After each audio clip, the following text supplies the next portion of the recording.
കള്ളം പറയേണ്ട ആവശ്യമില്ല. അതായത് ഹിന്ദു വലതുപക്ഷം, ഞാൻ ആ ഭാഗത്തെ വിശ്വസിക്കുന്ന ഒരു വ്യക്തിയാണ്. അതില് ഒരു നരേന്ദ്രമോദി ലൈനുണ്ട്.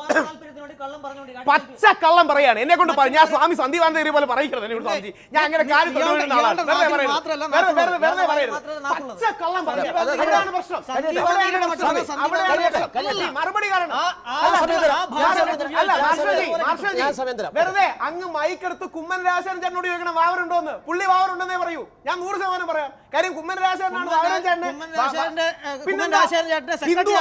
അല്ല, ഹിന്ദു ഐക്യവേദിയുടെ പ്രസിഡന്റ് ആയ BJP പറയട്ടെ സ്വാമിജി,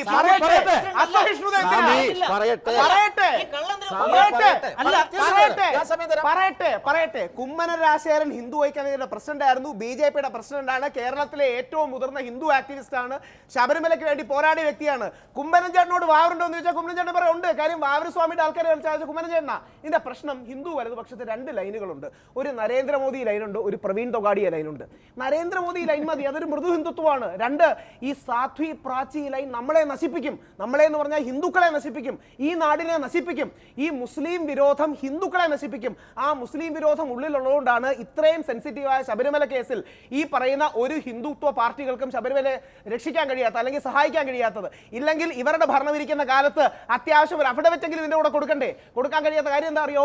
മുസ്ലിം പാസ്റ്റർ ലോ ബോർഡിൽ എങ്ങനെയെങ്കിലും ഇൻവോൾവ് ചെയ്യാൻ നോക്കിക്കൊണ്ടിരിക്കുകയാണ്. അപ്പൊ ശബരിമലയുടെ കാര്യം കൂടെ പറഞ്ഞാൽ മറ്റേ ഇൻവോൾവ് ചെയ്യാൻ പറ്റില്ല. ഈ മുസ്ലിം വിരോധം ഹിന്ദുക്കളെ നശിപ്പിക്കും. അല്ല, ഈ വിഷയമൊക്കെ ഞാൻ കേട്ടു. സന്ദീപാനന്ദഗിരിയോട് സംസാരിച്ചതുപോലെ എന്നോട് സംസാരിക്കുന്നതാണ് പറഞ്ഞത്. പക്ഷെ അതേ ഭാഷയിൽ തന്നെ ഞാൻ തിരിച്ചും അങ്ങോട്ടും പറയും. അതുകൊണ്ട് ആ വിരട്ടം കൊണ്ട് ഇങ്ങോട്ട് വരണ്ട. ഒന്നാമത്തെ വിഷയം. രണ്ടാമത്തെ കാര്യം, പ്രവീൺ തൊഗാഡിയയുടെ ലൈനും ഉണ്ട്, നരേന്ദ്രമോദിയുടെ ലൈനും ഉണ്ട് എന്നാണ് പറഞ്ഞത്. സ്വയം തന്നെ നരേന്ദ്രമോദിയുടെ ലൈൻ്റെ ആളാണെന്ന് സ്വയം പൊസിഷൻ ചെയ്യുകയും അതിന്റെ ഞാൻ വലതുപക്ഷ ഹിന്ദുത്വത്തിന്റെ ആളാണെന്ന് പറയുകയും ചെയ്യുന്ന വെറും കാപട്യമാണ്. ഇദ്ദേഹം ഹിന്ദുത്വത്തിന്റെ ഒരാളെ അല്ല. അല്ല, നിങ്ങൾ ഏതൊക്കെ സമയങ്ങളിൽ ഏതൊക്കെ നിലപാടുകൾ എടുത്തിട്ടുണ്ട് എന്ന് വളരെ കൃത്യമായിട്ട് അറിയാവുന്ന ഒരാളാണ്.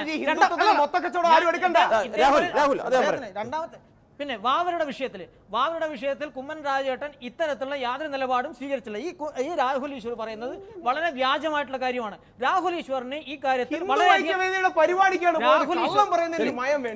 കള്ളം പറയുന്നത് രാഹുൽ ഈശ്വർ ഹിന്ദു ഐക്യവേദിയുടെ വ്യക്തമായിട്ടുള്ള നിലപാടുകൾ ഇത്തരത്തിലുള്ള പണ്ടും ഇപ്പോഴും. അവിടെ വാവരുടെ നടയിൽ വാപുരസ്വാമിയുടെ മുന്നേ ദേവപ്രശ്നം നടന്നിരുന്നു. ശബരിമല ദേവപ്രശ്നം നടന്നപ്പോൾ തന്നെ അവിടെയുള്ളത് വാപുരസ്വാമിയുടെ പ്രതിഷ്ഠയാണ്, സങ്കേതമാണ് എന്നും അവിടെ പൂജാവിധികൾ നടത്തണമെന്നും വളരെ കൃത്യമായിട്ട്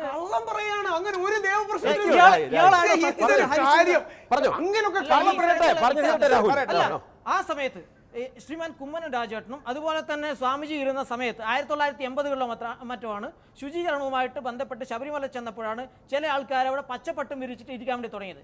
അന്ന് ആ വിഷയത്തിൽ ഒബ്ജക്ഷൻ ബോധിപ്പിച്ചതിൻ്റെ അടിസ്ഥാനത്തിൽ ദേവസ്വം ബോർഡ് തന്നെ ഇടപെട്ടിട്ട് അത്തരത്തിൽ യാതൊരു സങ്കേതവും അവിടെ ഇല്ല എന്ന് തിരുത്തുകയും അവിടെ ഹൈന്ദവ ആരാധനാ പദ്ധതിക്ക് അനുസരണമായിട്ടുള്ള രീതിയിൽ കാര്യങ്ങൾ ചെയ്യുകയാണ് ഉണ്ടായത്. ഈ വലിയ ഒരു വേദിയിൽ വന്നിരുന്നിട്ട് ഞാൻ കള്ളമാണ് പറയുന്നത് പറഞ്ഞ് എന്റെ മേലെ അട്ടഹസിച്ചിട്ട് ഒരു മറുപടി വേണ്ട. ഞാൻ സ്വാമിജിയെ വെല്ലുവിളിക്കുന്നു. നാളെ മാർഷൽജി മൈക്ക് എടുത്തുകൊണ്ട് ഇന്ന് തിരുവനന്തപുരത്തുള്ള കുമ്മനം രാജശേഖരന്റെ അടുത്ത് നമുക്ക് പോവാം. അദ്ദേഹത്തോട് ചോദിക്കാൻ വാവരസ്വാമി ഉണ്ടോ ഇല്ലയോ എന്ന്. കുഴപ്പമില്ലല്ലോ. കേരളത്തിലെ ഏറ്റവും മുതിർന്ന RSS പ്രവർത്തകരിൽ ഒരാളായ ഒരു ഹിന്ദു ഐക്യവേദിയായ BJPയുടെ പ്രസിഡന്റ്. ഇതിന്റെ പ്രശ്നം കള്ളം പറയാണ്. ഹിന്ദുത്വം കള്ളം വളരില്ല. മുസ്ലിം ക്രിസ്ത്യൻ വിരോധം വർഗീയത മനസ്സിൽ കയറി ബാക്കിയുള്ളവരെ നശിപ്പിച്ചാലും ബാക്കിയുള്ളവരെ നശിപ്പിച്ചിട്ട് ഹിന്ദുത്വം പങ്കെടുത്തിരിക്കുന്ന എല്ലാ ആളുകൾക്കും അറിയാം ഇദ്ദേഹം കാപട്യത്തിന്റെ സംശയം ചോദിക്കുന്നുള്ളൂ.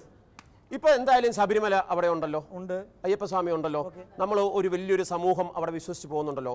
അങ്ങനെ വിശ്വസിച്ച് പോകുന്നതിനകത്ത് എന്തെങ്കിലും തെറ്റ് ഇല്ലല്ലോ? അവിടെ നിർത്താം. അവിടെ നമുക്ക് നിർത്താം. എല്ലാ കാലത്തും ഇത്തരം തർക്കങ്ങൾ ഉണ്ടായിട്ടുണ്ട്. മതം, വിശ്വാസം തുടങ്ങിയ കാര്യങ്ങളിലും രാഷ്ട്രീയം എത്രമാത്രം അപകടകരമായ വിധം കലരുന്നു എന്നുള്ളതിനെ നോക്കിക്കാണുവാൻ പൊതുബോധം എല്ലാവർക്കും ഉണ്ടാകട്ടെ എന്ന് ആത്മാർത്ഥമായി ആഗ്രഹിച്ചുകൊണ്ട് ഈ ആഴ്ച ഇവിടെ പൂർണ്ണമാവുന്നു. അടുത്ത ആഴ്ച മറ്റൊരു വിഷയമായി വീണ്ടും കാണാം.